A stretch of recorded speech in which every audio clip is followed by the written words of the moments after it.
L'invité politique de France Info ce matin est donc ministre de la Défense. Bonjour Jean-Yves Le Drian. Bonjour.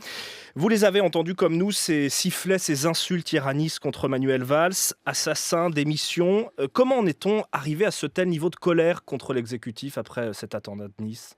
Pour revenir sur ce qui s'est passé à Nice hier, je voudrais dire que je comprends la douleur, je comprends l'émotion, je comprends le choc.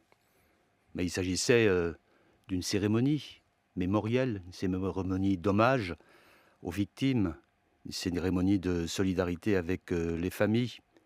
Il s'agissait d'un moment de recueillement, d'une minute de silence, et je ne trouve pas convenable. C'était pas le lieu. Je ne trouve pas convenable que l'on ait sifflé le Premier ministre qui représentait la nation à cette cérémonie. Voilà ce que je peux dire. Conseil des ministres ce matin sur la prolongation de l'état d'urgence, on en parlait. D'abord sur la forme, ce sera 3 mois plus 6 mois comme le demande la droite. Est-ce que c'est fixé ce matin ? Le Premier ministre a réuni hier soir les présidents des assemblées et les présidents des différents groupes parlementaires. Il a fait savoir que la procédure de prolongation de l'état d'urgence allait être proposée au Parlement, et il s'est montré ouvert à des propositions qui peuvent intervenir sur le contenu de l'état d'urgence. Sur sa durée, c'est le débat qui va le... Ce sera un moyen d'apaiser la droite, d'apaiser l'opposition. Dans ce moment, le problème, c'est d'abord de lutter contre le terrorisme. Et on voit bien avec ce qui s'est passé en Allemagne que la menace est partout. Et qu'il y a des risques de mimétisme quand il y a des événements de cette ampleur. Il y a des risques de réplique. On l'a vu en Allemagne, on peut le voir ailleurs.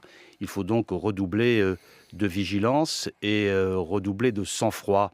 Et l'état d'urgence permet d'avoir les moyens juridiques supplémentaires pour casser ces risques. Mais sur l'ensemble de ce sujet, mon sentiment comme ministre de la Défense, c'est qu'il faut continuer à frapper au cœur.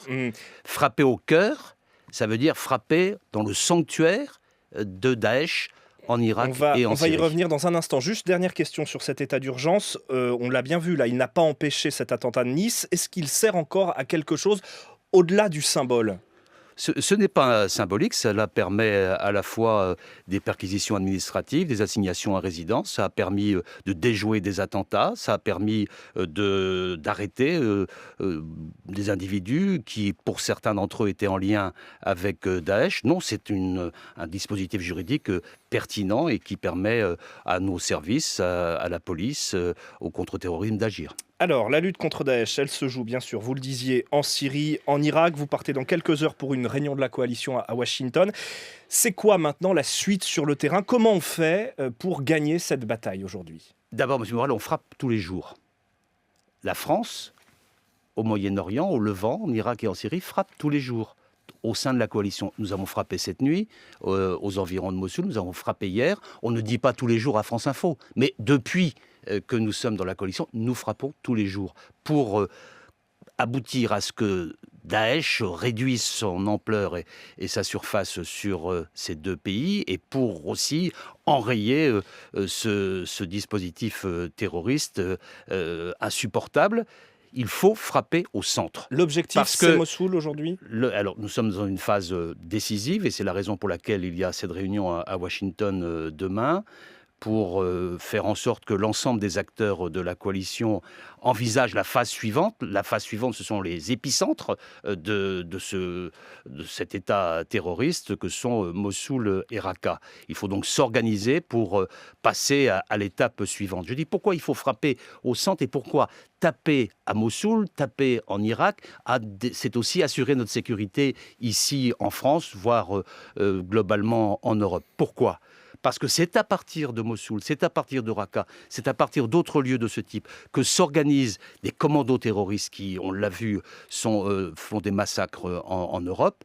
Et c'est aussi à partir de là que se diffuse cette idéologie mortifère, à laquelle sont sensibles un certain nombre de gens qui peuvent être déséquilibrés, mais qui retrouvent une forme de destin en écoutant les messages d'Al-Adami. Donc c'est le centre qu'il faut toucher, parce que lorsqu'il n'y a plus d'émetteurs de contamination, il n'y a plus de contamination. D'où l'importance d'aujourd'hui pour la coalition de passer à l'étape suivante. Et le président de la République a annoncé déjà, avant les attentats de Nice, qu'il souhaitait que la France renforce ses moyens au sein même de la coalition. C'est ce dont nous allons parler demain pour aboutir à l'étape suivante, qui est l'éradication définitive de Daesh sur son paradoxe territoire. quand même, c'est qu'on a un recul territorial de Daesh, mais qui ne veut pas forcément dire, en tout cas pour l'instant, recul de son influence. Et son influence à distance, notamment ici en France. On tue l'influence quand on tue l'émetteur de l'influence. D'où la nécessité de pousser jusqu'au bout l'offensive qui est en cours en Irak et en Syrie, qui progresse bien. Daesh a perdu 40% de son territoire, a perdu beaucoup de combattants, a perdu beaucoup de ressources. Il faut donc continuer cette pression et ces mouvements de la coalition pour aboutir à l'éradication définitive. Et donc vous nous confirmez Ce n'est pas encore fait, il faut encore du temps, mais pendant cette période-là, la diffusion par un certain nombre d'acteurs de Daesh de messages de mort sur le territoire national ou sur le territoire européen est à prendre avec beaucoup de vigilance, beaucoup de précautions, d'où la nécessité de renforcer pendant ce même temps la sécurité sur notre territoire et d'être vigilant pour avoir le sang-froid nécessaire. Que les frappes, elles se rapprochent de Mossoul, qui est la grande ville objectif. Il y a déjà eu des frappes prochain. à Mossoul, il y a des frappes régulièrement, il y a eu des frappes françaises cette nuit à Tal Afar, pas loin de Mossoul.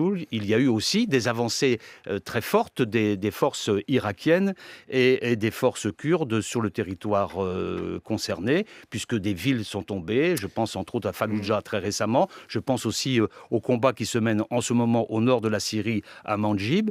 Tout cela fait que Daesh est maintenant enserré. Il faut passer à l'étape définitive qui prendra encore un certain temps, mais c'est indispensable. Sans cela, on retrouvera d'autres attentats. Frapper plus, ça veut dire demander plus à nos partenaires, je pense aux Américains, c'est ça que vous allez demander demain à Washington ? Bien s'organiser pour la phase finale. Merci beaucoup Jean-Yves Le Drian, ministre de la Défense et invité de France Info ce matin.